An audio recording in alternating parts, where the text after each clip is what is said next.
Badrinath highway पर दरार पड़ी है और हाईवे पर एक बड़ा गड्ढा बन गया है। जोशीमठ आपदा का जो संकट है वो अपने पैर पसार रहा है। अप्रैल से चारधाम यात्रा होनी है, लेकिन जोशीमठ में मारवाड़ी के पास हाईवे में फिर से दरार देखी गई है और हाईवे के 10 किलोमीटर के दायरे में ये दरारें जगह जगह देखी जा रही है। कुछ जगहों पर तो बड़े गड्ढे बन गए हैं, कई इमारतें इसकी चपेट में आ गई हैं और जोशीमठ को लेकर ये एक परेशान करने वाला अपडेट सामने आ रहा है। मारवाड़ी के पास हाईवे में फिर से दरार आ गई है। हाईवे के 10 किलोमीटर के दायरे में अलग अलग जगहों पर दरारें देखने को मिली हैं। आपदा की चपेट में 40 मीटर दीवार का एक हिस्सा भी है। जेपी कंपनी के स्टोर के पास दरारें आई हैं और रेलवे गेस्ट हाउस के पास भी दरारें पड़ गई हैं। एसबीआई शाखा के सामने भी दरारें हैं। चुनार गांव जाने के रास्ते पर भी दरारें पड़ गई हैं। मारवाड़ी पुल से 100 मीटर पहले हाईवे पर दरार देखी गई है। तो देखिए तस्वीर में आपको दिखा रहे हैं, आप देखिए किस तरीके से बड़े गड्ढे भी यहां पर हो गए हैं और हाईवे पर कई जगहों पर दरारें नजर आ रही हैं। वीपी गंगा पर एक्सक्लूसिव तस्वीरें आप देख रहे हैं। हाईवे के 10 किलोमीटर के हिस्से में अलग अलग जगहों पर दीवारें फटी हैं, सड़कें फटी हैं, कई जगह बड़े गड्ढे देखने को मिल रहे हैं और जोशीमठ के मारवाड़ी के पास हाईवे में ये दरार, बड़ी दरार देखी गई है और इसके 10 किलोमीटर के दायरे में कई जगहों पर इस तरीके की दरारें और गड्ढे बन गए हैं।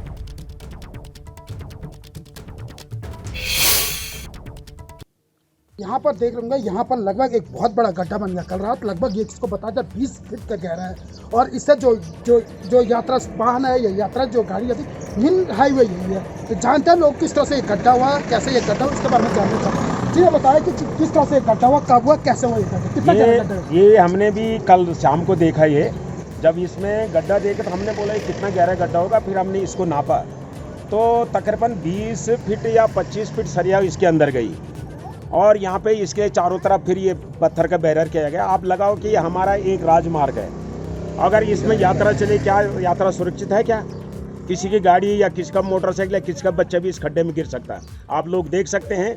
और यहाँ पे एक ही नहीं, एक खड्डा आगे भी है जो कि पूरे रोड पे खड्डे बने जा रहे हैं और प्रशासन कह रहा है जोशीमठ सब कुछ ठीक है। क्या ये ठीक है?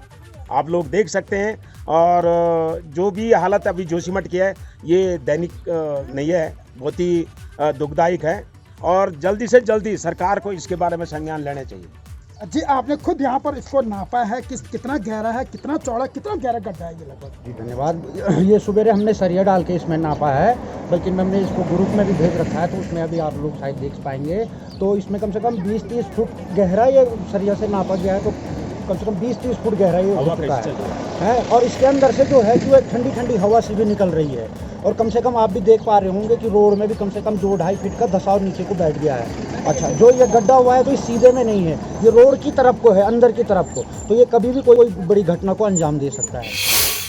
तो देखिए तस्वीर है और उसके बाद अब कुछ सवाल उठ रहे हैं। बीपी गंगा सवाल उठा रहा है कि जिस तरीके से ये स्थितियां बन रही हैं जोशीमठ में, ये आखिर क्या संकेत दे रही हैं? क्योंकि जो तस्वीर सामने आई है, हाईवे में जिस तरीके से दरारें बनी उसके बाद 10 किलोमीटर के दायरे में दरारें देखी जा रही हैं, लेकिन कुछ सवाल एबीपी गंगा उठा रहा है। जोशीमठ संकट के बीच प्रशासन की तैयारी क्या है?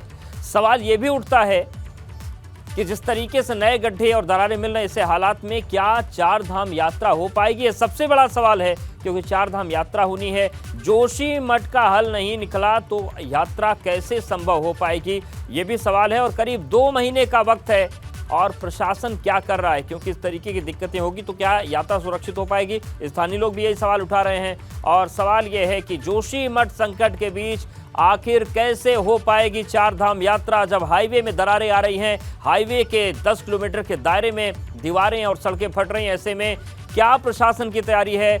ऐसे हालात में चारधाम यात्रा आखिर कैसे हो पाएगी?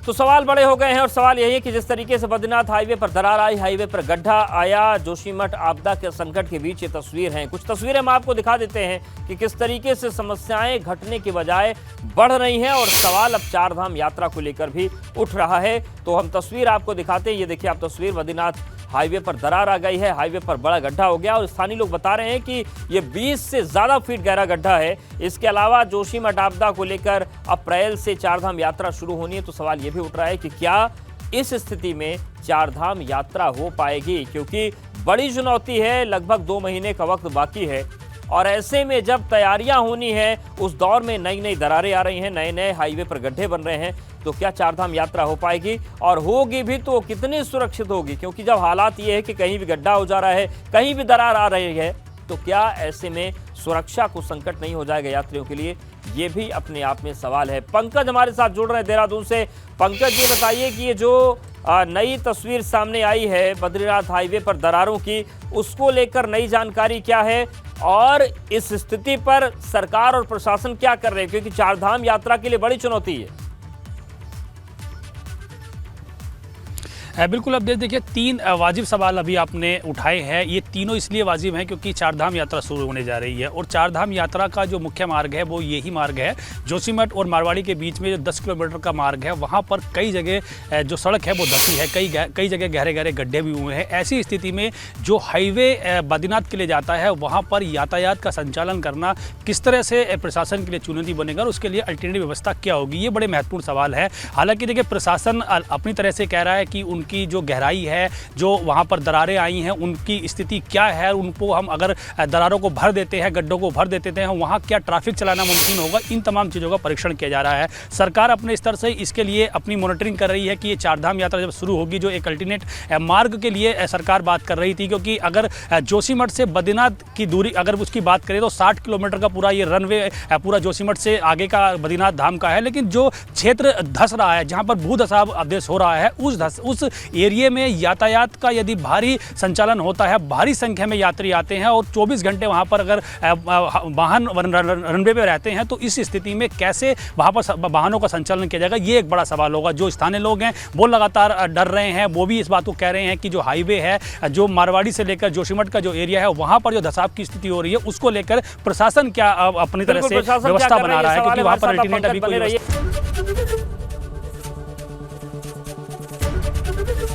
एबीपी गंगा, खबर आपकी, जुबान आपकी।